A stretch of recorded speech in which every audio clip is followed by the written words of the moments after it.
All right, so are you ready to really dive into this whole world of persuasive writing? Yeah, let's do it. This is like with the one and only Joseph Sugarman, right? Absolutely. His Adweek Copywriting Handbook.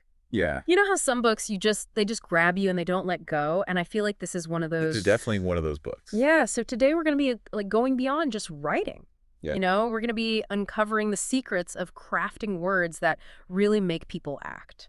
It's true. And what I think is so fascinating about Sugarman is that he really did approach copywriting as a psychological endeavor, right? Okay. Like he looked at each word as this like strategic element to really tap into our deepest desires and motivations, ultimately like influencing decisions. Yeah, he uses this analogy of a slippery slide, and I'm like, honestly, that's brilliant, right? You're reading along, and all of a sudden you're like gliding towards the bottom, and you can't stop. Precisely. And he does this through like the structure of his sentences, right? Okay. So he uses these like short, impactful sentences that just flow so seamlessly, and they kind of build this like irresistible momentum, right? Right. He strategically incorporates transitions, like well-placed questions that keep the reader like fully engrossed. It's like you can't stop reading. Yeah, just effortlessly guides you through the text. So it's like you're creating this path of words that just naturally guides them to exactly where you want them to go. Exactly. And, I think it really boils down to he understood that persuasion really hinges on understanding the human psyche. Right. And speaking of understanding the psyche, Sugarman dives deep into the psychology of persuasion with these emotional triggers. Yes. And I was particularly struck by how he leverages curiosity and FOMO to like really get people to act. Right. Can you elaborate on those a little bit more? Yeah, absolutely. So let's start with curiosity. Okay. It's like this irresistible urge to scratch an itch, right? Mm-hmm. Like when you think about like a cliffhanger at the end of like a really good movie or TV show, Right. you have to know what happens next. You have to know. Sugarman viewed that as like such a powerful tool for making readers crave more. It's like this trail of breadcrumbs that they just can't help but follow. Exactly. Yeah. And then there's FOMO, right? The fear of missing out, Oh, yeah. which really expertly taps into our very like deep-seated desire to belong and not be left behind. Yeah, like limited time offer. Exactly. Exclusive access, right? You got to get it now or you're going to miss out. These aren't just like marketing tactics. These are tapping into like a very primal instinct that we all have to be a part of something. It's like when you see that long line outside of a restaurant, you're like, oh, it must be good. Exactly. It's that same thing. Exactly. Our brains are wired to respond to these cues. And, and Sugarman was a master at using them, I think, very ethically and effectively. Now, one thing that really resonated with me was Sugarman's emphasis on benefits over features. Yes. He famously said, and we've all heard this, people don't buy drills, they buy holes. Right. That is such a simple but powerful way to put it. It is. Can you unpack that a little bit more? Yeah, absolutely. So when we think about features, those are just like the characteristics of a product or service. Right. So a feature of a phone might be that it has a camera with, a certain amount of megapixels. Yeah. Right. Mm-hmm. But the benefit, the real reason someone's buying that phone is to capture, breathtaking photos of their kids. Okay. Or stunning landscapes when they go on vacation. Right. Yeah, it's about what it does for them. Exactly. It's about connecting emotionally with the reader's desires and aspirations. It's that age-old saying, sell the sizzle, not the steak, but like taken to a whole new level. Exactly. You're not just selling a product, you're selling an experience, a feeling, a solution. And that's really the essence of persuasive writing, right? You have to connect with your audience on an emotional level. Okay. And highlighting benefits instead of just listing features is a really powerful way to do that. And Sugarman demonstrates this time and time again throughout his book. And you mentioned that he demonstrates these techniques throughout his book, and this brings us to another key takeaway. Okay. Storytelling. Yes. He wasn't just writing ads, he was crafting narratives. Precisely.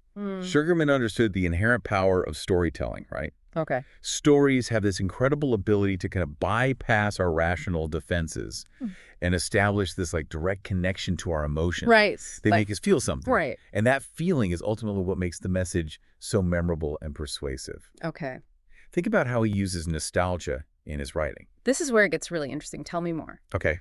How does he use nostalgia? So he often like weaves in these stories or references that evoke a sense of longing for like simpler times or cherished memories. Right. And it creates this powerful connection with the reader, making them so much more receptive to his message. Right. He might reminisce about like the days of soda fountains. Right. Or the anticipation of listening to like a favorite radio program. Okay.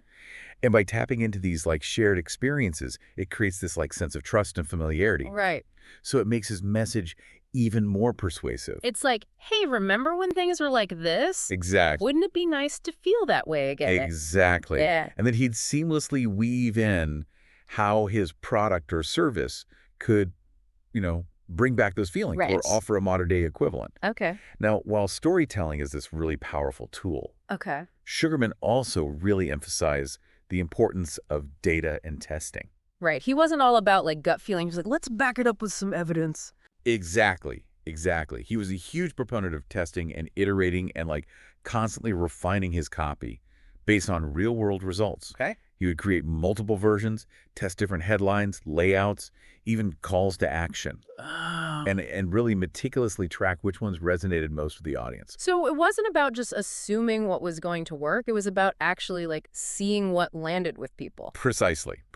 Okay. He would use this technique called A/B testing, Right. where he would present two versions of an ad to different groups and analyze which one performed better. Oh, interesting. And this data-driven approach Uh-huh. allowed him to really fine-tune his writing and make it incredibly effective. So it's like that scientist meticulously testing and refining a formula in the lab. Exactly. Okay. It's that same principle. Now, speaking of formulas, is there a secret sauce when it comes to Sugarman's approach to persuasive writing?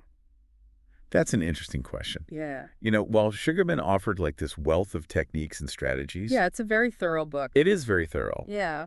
But at its core, I think his approach really boils down to one fundamental principle: What's that? empathy. Empathy. Okay, tell me more about that. Yeah. So he believed that truly effective copywriting stems from really understanding your audience's needs, fears, and aspirations. Okay. It's about connecting with them on a human level, speaking directly to their emotions, and offering solutions that genuinely resonate with their lives. So it's not just about getting someone to buy something. It's about truly understanding and connecting with them on a deeper level. It's almost like he's having a conversation with the reader, not just talking at them. Yes. And that's precisely what makes his writing so compelling. Okay. He understood that people are much more likely to be persuaded by someone who seems to get them, Right. someone who understands their needs and desires. Mm-hmm. He wasn't just selling products or services. He was offering solutions. All right. And these solutions resonated with the reader's life. Yeah. And he did it in a way that felt genuine and authentic. It's about building trust and rapport just like you would in any relationship. Exactly.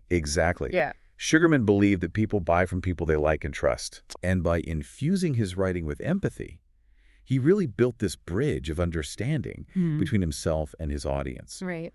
And it's a powerful reminder that no matter how clever your copy is, if it lacks that human touch, it's going to fall flat. It's like that saying, people buy from people. Exactly. And he clearly understood the power of human connection. He did, and that's a lesson that extends far beyond just copywriting, right? Right. It's about understanding that effective communication, regardless of the medium, always hinges on connecting with your audience on a human level.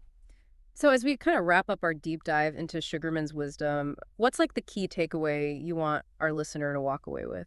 He provides such a treasure trove of techniques and insights. Yeah. But I think perhaps his most enduring legacy is this emphasis on empathy as the cornerstone of persuasive writing. Yeah. Remember, it's not just about crafting words. It's about understanding people. It's about making them feel seen, heard, understood. Yes. Sugarman reminds us that at its heart, effective communication is about building those meaningful connections. Absolutely. It's about understanding the psychology of your audience, crafting messages that resonate with their deepest desires, and ultimately inspiring them to take action. Well, it's been an absolutely fascinating exploration into the mind of a copywriting legend. It has been. So to our listener, as you navigate the world of words, remember Sugarman's wisdom. Yes. Embrace empathy, hone your storytelling skills, and never stop testing and refining your craft. Couldn't have said it better myself. Until next time, happy writing.